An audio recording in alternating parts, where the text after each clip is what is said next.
Bettenby contempló la pantalla del ordenador y frunció el ceño. ¿Estaría compuesto también de aquel agua ultrapura el charco que había visto en la licorería de Brujar? ¿Para qué andaría alguien por el pueblo derramando litros y litros de agua destilada? Y para empezar, ¿dónde podría nadie encontrarla en tal cantidad? Era muy extraño. Jenny, Bryce y Liza estaban en torno a una mesa en un rincón del comedor del Hilton Inn. El comandante Aisley y el capitán Arkham, que llevaban los trajes anticontaminación sin sus apellidos en los cascos, estaban sentados en dos taburetes al otro lado de la mesa. Acababan de comunicar a los reunidos lo sucedido con el cabo Velázquez y procedieron a colocar una grabadora en el centro de la mesa. «Sigo sin entender por qué no pueden esperar», protestó Bryce. «No tardaremos mucho», respondió el comandante Ashley. «Tengo preparado un equipo de investigación», insistió Bryce. «Tenemos que recorrer cada edificio del pueblo, hacer un recuento de los cuerpos y determinar cuántos vecinos están muertos y cuántos han desaparecido, además de buscar alguna clave de que ha matado a esa gente». Nos esperan varios días de trabajo, sobre todo teniendo en cuenta que no podemos continuar las pesquisas a partir del crepúsculo. No estoy dispuesto a que mis hombres ronden por ahí en plena noche, cuando la electricidad puede cortarse en cualquier momento. Desde luego que no estoy dispuesto. Jenny recordó el rostro devorado de Wargell, las cuencas de los ojos vacías. «Solo unas preguntas», dijo el comandante Ashley. Arkham puso en marcha la grabadora. Liza miraba al comandante y al capitán con expresión adusta. Jenny se preguntó qué estaría rondando en la mente de su hermana. «Empezaremos por usted, comandante», dijo Ashley. «Durante la 48 horas anteriores a estos acontecimientos, ¿recibió su comisaria informes de cortes de electricidad o interrupciones del servicio telefónico?» «Si hubiera problemas de esta índole», respondió Bryce, «la gente llamaría normalmente a la compañía suministradora, no al comisario». «Sí, pero ¿no le llamarían a usted las compañías? ¿No aumentan las actividades delictivas cuando se produce un corte de energía?» «Desde luego», asintió Bryce, «y por lo que puedo recordar, no recibimos ninguna alerta de este tipo». «¿Han notado perturbaciones en la recepción de la señal de radio o televisión en esta zona?», intervino el capitán Arkham. «No tengo noticia de ello». «¿Alguna denuncia de explosiones inexplicables?» «¿Explosiones?»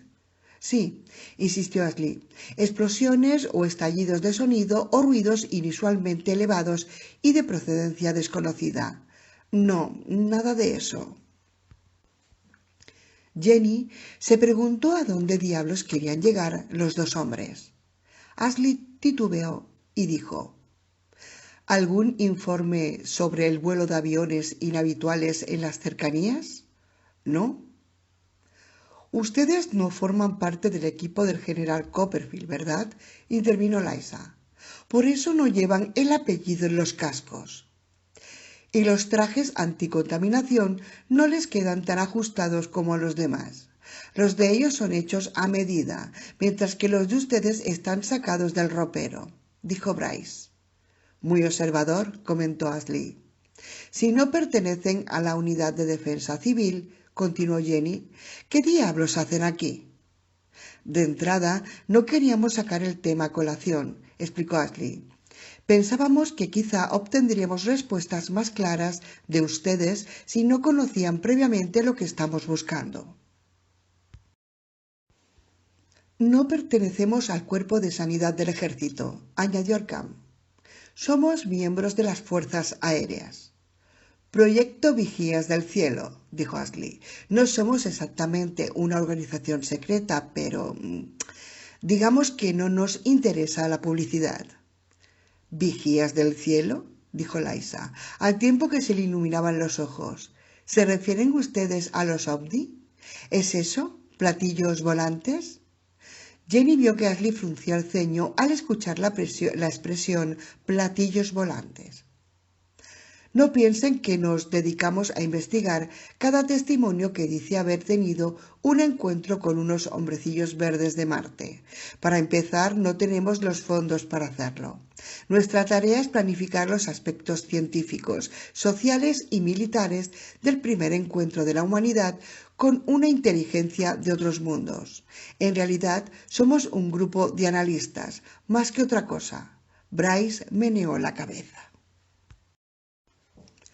Nadie de la zona ha informado sobre avistamientos de platillos volantes. Eso es precisamente a lo que se refiere el comandante Ashley, intervino Arkham. Verá, comisario, nuestros estudios indican que el primer encuentro podría tener unas características tan extrañas que ni siquiera fuéramos capaces de reconocer ante qué nos encontrábamos. La idea popular de unas naves espaciales descendiendo del cielo, bien, podría no parecerse en nada a eso. Si nos encontráramos ante auténticos seres inteligentes de otro mundo, sus naves podrían ser tan distintas a nuestra concepción de las mismas que ni siquiera nos diéramos cuenta de su llegada. Y por esa razón investigamos los fenómenos extraños que no parecen relacionados con OVNI a primera vista, continuó Arkham. Como la pasada primavera en Vermont, donde había una casa en la que se registraba un poltergeist tremendamente activo. Los muebles levitaban, los platos volaban en la cocina hasta estrellarse contra las paredes. Surgían chorros de agua de una de las paredes por las cuales no pasaban conducciones ni cañerías. Bolas de fuego se encendían en el aire. ¿No se supone que el poltergeist está causado por un fantasma?, preguntó Bryce. ¿Qué relación puede haber entre los fantasmas y el tema que a ustedes le ocupa?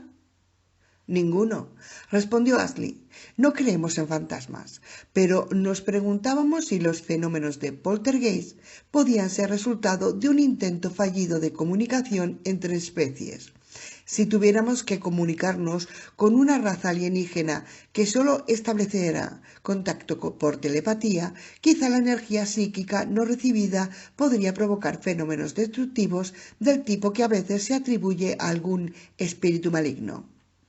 Y finalmente, ¿qué decidieron respecto a ese poltergeist de Vermont?, preguntó Jenny.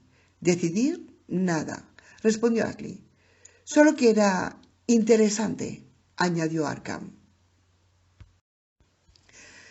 Jenny miró a Liza y vio que la muchacha tenía los ojos abiertos como platos. Aquello era algo que Liza podía entender y aceptar. Aquel era un miedo para el cual estaba preparada gracias a las películas, los libros y la televisión. Monstruos del espacio exterior, invasores de otros mundos. Eso no hacía menos horribles las muertes de Snowfield, pero al menos se trataba de una amenaza conocida, y esto la hacía preferible a lo desconocido. Jenny tenía profundas dudas de que aquel fuera el primer encuentro de la humanidad con criaturas de las estrellas, pero Liza parecía ansiosa por convencerse. ¿Y qué hay de Snowfield?, preguntó la pequeña. ¿Es eso lo que está sucediendo? ¿Ha aterrizado algo de ahí fuera? Arkham se volvió hacia el comandante Ashley con gesto de incomodidad. Ashley carraspeó. El sonido que transmitió el altavoz que llevaba al pecho resultó un chasquido mecánico. Todavía es muy pronto para hacer cualquier juicio al respecto. En efecto, consideramos que existe una pequeña posibilidad de que el primer contacto entre el hombre y un ser de otro mundo pueda conllevar el riesgo de una contaminación biológica. Por eso tenemos un acuerdo de intercambio de información con el equipo del Dr. Copperfield. Un brote inexplicable de una enfermedad desconocida podría indicar un contacto no reconocido como tal con una presencia extraterrestre. Pero si realmente estamos ante un ser extraterrestre, dijo Bryce con evidentes dudas, parece demasiado salvaje para poseer una inteligencia superior. Lo mismo había pensado yo, añadió Jenny. Ashley enarcó las cejas. No tenemos ninguna garantía de que esa criatura con una inteligencia superior debiera ser pacifista y bien intencionada. Efectivamente, asintió Arkham. Está muy extendida la idea de que los seres extraterrestres deberían haber aprendido a vivir en completa armonía consigo mismos y con las demás especies. Como dice la vieja canción, no ha de ser necesariamente así. Después de todo, la humanidad está considerablemente más avanzada en el camino de la evolución que los gorilas, pero como especie, en sus momentos de máxima agresividad, es mucho más belicosa que los gorilas. Quizá un día encontraremos una raza de otro mundo con buenas intenciones que nos enseñe a vivir en paz, dijo Ashley. Quizá nos darán los conocimientos y la tecnología para resolver todos nuestros problemas terrestres e incluso nos enseñarán el camino de las estrellas. Tal vez. Pero no podemos descartar la alternativa contraria, añadió Arkham en un tétrico comentario. Capítulo 26. Londres, Inglaterra. Las 7 de la mañana del lunes en Snowfield eran las 7 de la tarde del mismo día en Londres. El día, lluvioso y deprimente, había dado paso a una noche igualmente lluviosa y melancólica. Las gotas tamborileaban en la ventana de la minúscula cocina de la guardilla de 2 habitaciones que ocupaba Timothy Flyte. El profesor estaba de pie ante una mesa, preparando un bocadillo.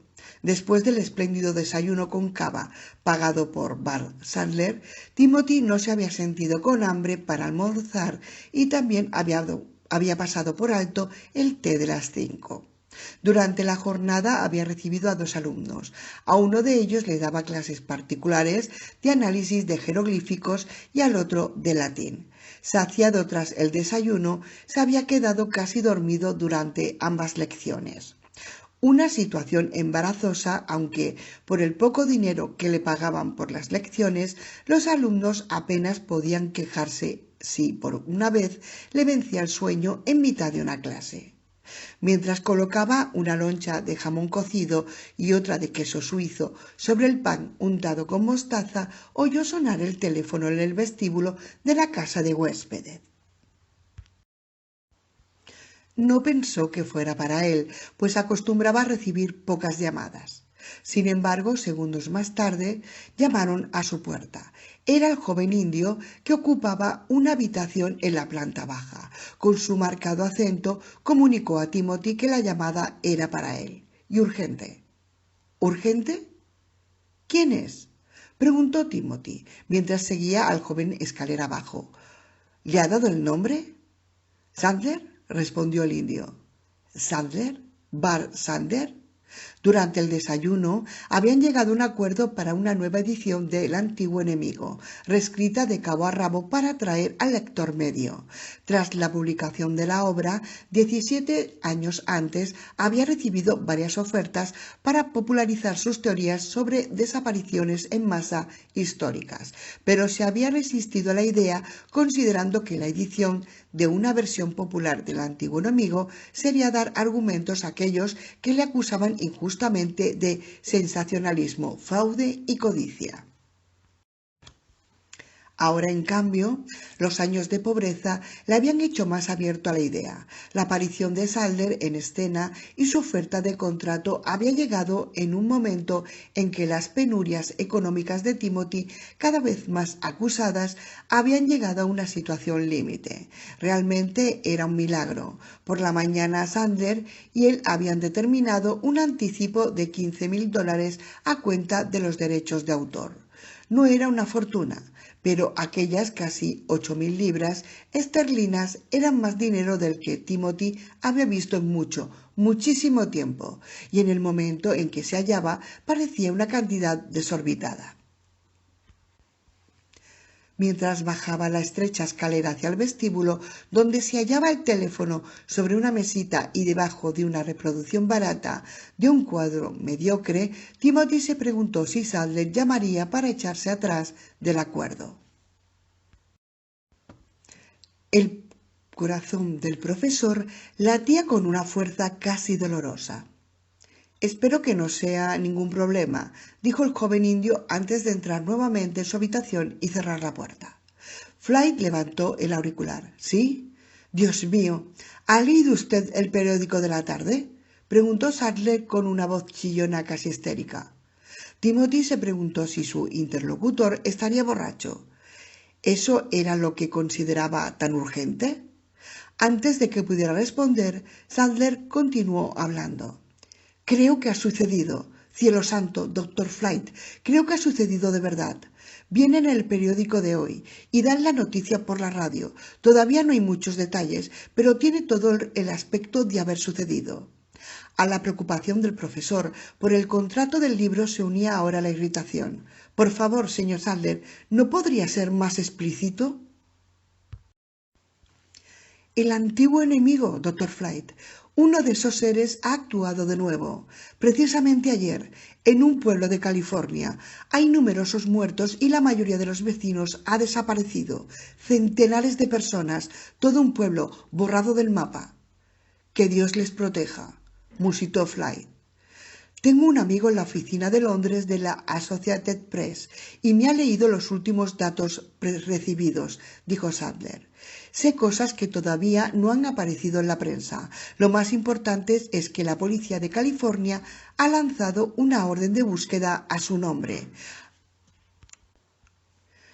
Al parecer, una de las víctimas había leído su libro. Al producirse el ataque, se encerró en el baño.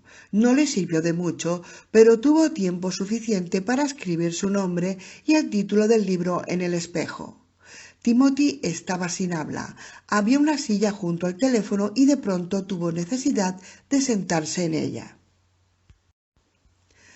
Las autoridades de California no tienen idea de qué ha sucedido. Ni siquiera han averiguado que El antiguo enemigo es el título de un libro y por tanto desconocen cuál es el papel de usted en el asunto.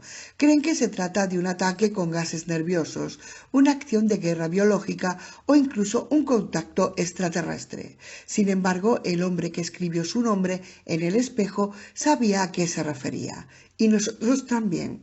«Le seguiré explicando el asunto en el coche». «¿El coche?», repitió Timothy. «Dios mío, espero que tendrá usted el pasaporte en regla». Sí. «Llegaré en un taxi para acompañarle al aeropuerto. Quiero que viaje a California, doctor Flite. Pero esta noche tiene un asiento reservado a su nombre en un vuelo que sale de Heathrow». «Pero no puedo permitirme». «El editor se hace cargo de todos los gastos, no se preocupe. Es preciso que vaya usted a Snowfield. No escribirá una mera versión popular del antiguo enemigo. No, señor. Lo que escribirá ahora será un relato humano perfectamente minucioso de los sucesos de Snowfield. Todo el material sobre desapariciones en masa a lo largo de la historia, junto con su teoría del antiguo enemigo, servirán de apoyo a la nueva narración. ¿Se da cuenta? ¿No es un proyecto magnífico? Pero ¿será correcto por mi parte aparecer allí de improviso? ¿A qué se refiere?, quiso saber Sadler. ¿Será apropiado esto?, insistió Flite, preocupado. ¿No parecerá que estoy intentando sacar provecho material de una desgracia terrible?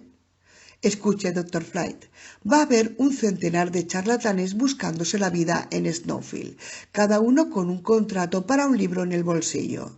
Todos ellos van a lanzarse sobre el material que usted ha recopilado. Si no escribe usted ese libro, Flite, cualquiera de ellos lo hará aprovechándose de su trabajo. «Pero ha habido centenares de muertos», protestó Timothy, sintiéndose enfermo. «Centenares. El dolor, la tragedia». Sadler estaba visiblemente impaciente ante las vacilaciones del profesor. «Muy bien, pues. Tal vez usted tenga razón. Tal vez no me he detenido a pensar realmente en lo terrible de los hechos. Es precisamente por ello que debe usted quien escriba el libro definitivo sobre el tema. Nadie puede igualar sus conocimientos sobre el asunto». «Bien». Aprovechando las vacilaciones de Timothy, Sadler se apresuró a añadir: «Estupendo. Haga la maleta enseguida. Estaré ahí en media hora». Sadler colgó y Timothy permaneció sentado unos instantes, con el auricular en las manos y escuchando el tono de marcar. Estaba anonadado. La lluvia parecía de plata ante los faros del taxi. Las gotas formaban cortinas impulsadas por el viento, como miles de finas guirnaldas de brillantes adornos navideños. Sobre el pavimento se reflejaba en charcos de mercurio. El taxista era un conductor temerario que hacía derrapar el coche por las calles rebaladizas. Timothy se agarraba firmemente a la puerta con una mano. Evidentemente, Bart Sadler había prometido una espléndida propina al hombre si se daba prisa. Sentado junto al profesor, Sadler continuó hablando. Al llegar a Nueva York tendrá que esperar un poco para el enlace, pero no será gran cosa. Uno de nuestros empleados le recibirá y le ayudará en los trámites. No alertaremos a los medios de comunicación de Nueva York. Reservaremos la conferencia de prensa para San Francisco, de modo que deberá prepararse para hacer frente a un ejército de reporteros ansiosos de noticias cuando baje del avión en esa ciudad. ¿No podría acercarme de incógnito a Santa Mira y presentarme allí a las autoridades?, preguntó Timothy con voz lastimera. No, replicó Sadler, visiblemente horrorizado por la mera sugerencia. Hemos de celebrar una rueda de prensa. Usted es el único que tiene la respuesta, doctor Flight. Tenemos que hacer saber a todo el mundo que es usted al que buscan. Tenemos que empezar a caldear los ánimos para ese libro antes de que Norman Mailer deje aparcado su último estudio sobre Marilyn Monroe y se meta de cabeza en este asunto. Pero si todavía no he empezado a escribir. Dios santo, ya lo sé. Pero cuando lo publiquemos, la demanda será fenomenal. El taxi dobló una esquina, las llantas chirriaron y Timothy se vio arrojado contra la portezuela del vehículo. En relaciones públicas le recibirá al pie del avión en San Francisco y le prestará ayuda en la rueda de prensa, añadió Sadler. De un modo u otro, ese hombre le hará llegar a Santa Mira. Es un trayecto largo, de modo que quizá lo haga en helicóptero. ¿Helicóptero?, repitió Timothy asombrado. El taxi cruzó un profundo charco a toda velocidad, levantando una cortina plateada de agua. El aeropuerto quedaba a la vista. Bart Sadler había estado hablando sin cesar desde que Timothy entrara en el taxi. Ahora añadió: una cosa más. En la conferencia de prensa cuéntesle los casos que me refirió esta mañana sobre los mayas desaparecidos y los 3.000 soldados chinos de infantería que se desvanecieron en el aire. Y procure hacer todas las referencias posibles a las desapariciones en masa acaecidas en los Estados Unidos, incluso anteriores a la fundación del país, hasta en eras geológicas remotas. Eso atraerá a la prensa nacional. Antecedentes locales, ¿entiende? Eso siempre ayuda. ¿No desapareció sin dejar rastro la primera colonia británica en tierras americanas? Sí, la colonia de Roanoke. No se olvide de citarla. Pero no puedo afirmar de forma concluyente que la desaparición de esa colonia guarde relación con el antiguo enemigo. ¿Existe alguna posibilidad de que sea esa la explicación? Fascinado como siempre por el tema, Timothy fue capaz por primera vez de apartar su atención del pilotaje suicida del taxista. Bueno, cuando una expedición británica financiada por Sir Walter Raleigh regresó a la colonia de Roanoke en marzo de 1590, no se encontraron a nadie. 120 personas habían desaparecido sin dejar rastro. Se han propuesto innumerables teorías sobre la suerte que corrieron. Por ejemplo, la más extendida sostiene que los pobladores de la colonia fueron víctimas de un ataque de los indios croatones que vivían en la zona. El único mensaje que dejaron los colonos fue el nombre de esa tribu grabado apresuradamente en la corteza de un árbol. Sin embargo, los indios aseguraron no saber nada de la desaparición. Además, era una tribu pacífica que nunca dio la menor muestra de belicosidad. De hecho, ayudaron a establecerse a los colonos. Además, no se encontraron signos de violencia en la colonia. No se encontró nunca un solo cuerpo, ningún hueso, ninguna tumba. Así pues, incluso la teoría más aceptada deja abiertos más interrogantes de los que resuelve. El taxi tomó otra curva y tuvo que frenar bruscamente para evitar la colisión con un camión. Sin embargo, a estas alturas, Timothy apenas era consciente del temerario modo de conducir del taxista. Entonces, añadió, me pasó por la cabeza que tal vez esa palabra grabada en el árbol por los colonos, ese croatones, no hubiera sido escrita como testimonio acusador contra los indios. Leí los diarios personales de varios exploradores británicos que más tarde hablaron con miembros de la tribu sobre la desaparición de la colonia, y hay indicios de que los indios tenían, de hecho, una vaga idea de lo que había sucedido, o creían tenerla. Sin embargo, cuando intentaron explicarla a los hombres blancos, estos no les tomaron en serio. Los croatones informaron que, simultáneamente a la desaparición de los colonos, se produjo una gran disminución de la caza en los bosques y campos que ocupaba la tribu. Prácticamente todas las especies de animales salvajes habían visto drásticamente reducido su número. Un par de exploradores más perspicaces anotaron en sus diarios que los indios hablaban del tema con un visible temor supersticioso y parecían tener una explicación religiosa para las desapariciones, aunque, por desgracia, los hombres blancos que hablaron con ellos sobre los colonos perdidos no estaban interesados en las supersticiones indias y no profundizaron más en sus pesquisas por ese camino. Deduzco de sus palabras que usted ha investigado las creencias de los croatones, ¿no? Dijo Bart Sandler. En efecto, asintió Timothy. No es un tema fácil, pues la tribu se extinguió hace mucho, muchísimo tiempo. Sin embargo, he descubierto que los croatones eran animistas. Creían que el espíritu permanecía en la tierra y vagaba por ella incluso después de muerto el cuerpo. Y creían también que hablaba unos espíritus superiores que se manifestaban en los elementos: aire, tierra, fuego y agua. Pero lo más importante, por lo que a nosotros nos concierne, es que también creían en un espíritu del mal, origen de todo mal, una especie de equivalente al Satán cristiano. He olvidado la palabra india exacta para denominarlo, pero su traducción aproximada es el que puede ser cualquier cosa, pero no es ninguna. Dios mío, exclamó Sandler, no es una mala descripción del antiguo enemigo. A veces en las supersticiones se oculta alguna verdad. Los croatones creían que la caza y los colonos habían sido arrebatados por el que puede ser cualquier cosa, pero no es ninguna.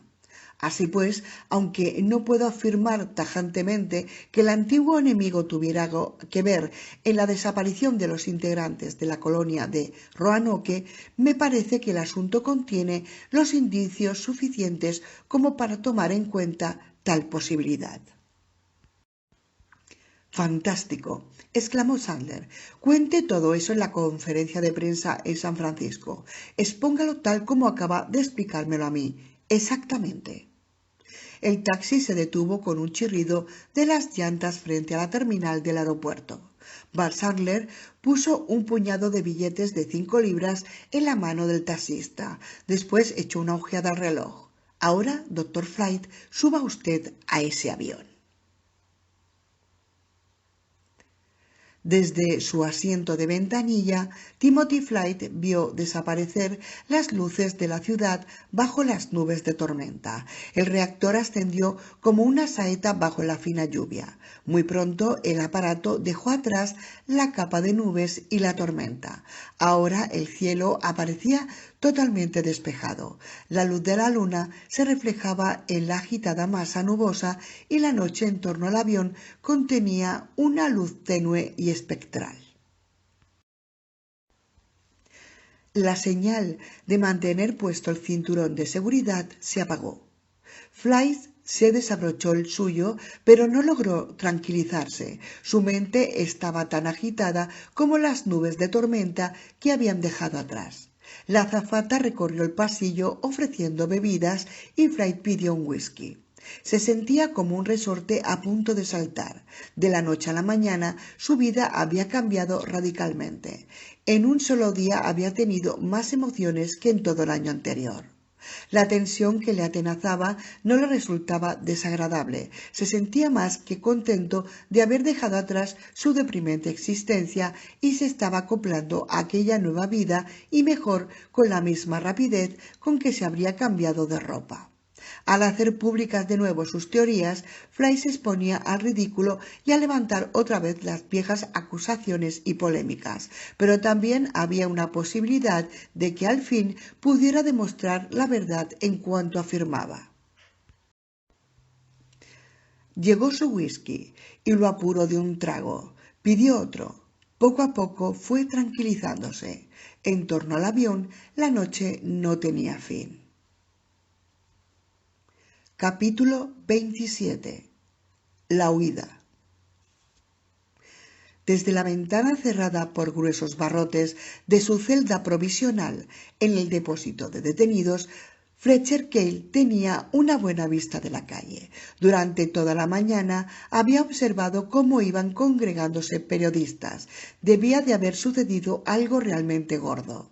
Varios de los otros detenidos estaban pasándose noticias de una celda a otra, pero ninguno de ellos tenía la menor intención de compartirlas con Cale. Todos le odiaban. De vez en cuando le retaban llamándole asesino de niños. Incluso entre rejas existían las clases sociales y nadie estaba más bajo en la escala que los asesinos de criaturas.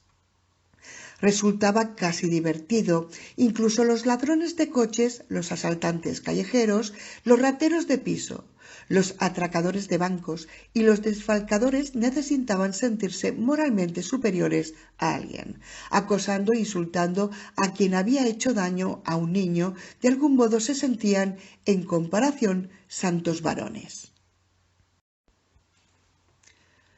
Estúpidos. Cale les despreciaba. No le pidió a nadie que le pusiera al corriente. No les daría la satisfacción de excluirle explícitamente. Se desperezó en el catre y se perdió una vez más en ensoñaciones sobre el espléndido destino que le esperaba. Fama, poder, riqueza.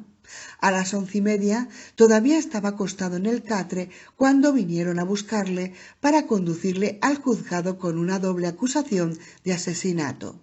El vigilante de las celdas abrió la puerta. Otro hombre, un agente de policía de pelo cano y de vientre prominente, entró en la celda y le puso las esposas a Cale. «Hoy vamos escasos de personal», comentó a este. «Me encargaré yo solo de llevarte, pero ni se te ocurre la tontería de pensar que tienes la menor posibilidad de escapar. Estás esposado y yo tengo un arma y nada me gustaría tanto como meterte un tiro en el maldito trasero». Tanto el celador como el agente miraban a Cale con repugnancia. Al fin, la posibilidad de pasar el resto de su vida en la cárcel empezó a hacerse real para el detenido. Cale, para su propia sorpresa, rompió a llorar cuando le sacaron de la celda. Los demás ocupantes de las celdas le abuchearon, se burlaron de él y le lanzaron insultos. El policía empujó a Cale por las costillas. «¡Muévete!». Cale se tambaleó por el corredor, apenas sosteniéndose sobre sus piernas. Pasó una verja de seguridad que se abrió ante la comitiva y salió a otro pasillo, fuera de las zonas de celdas. El celador se quedó tras la verja, mientras el policía empujaba a Cale hacia el ascensor. Le empujaba con demasiada fuerza y con excesiva frecuencia, incluso cuando no era necesario. Cale notó que la autocompasión dejaba paso a la cólera.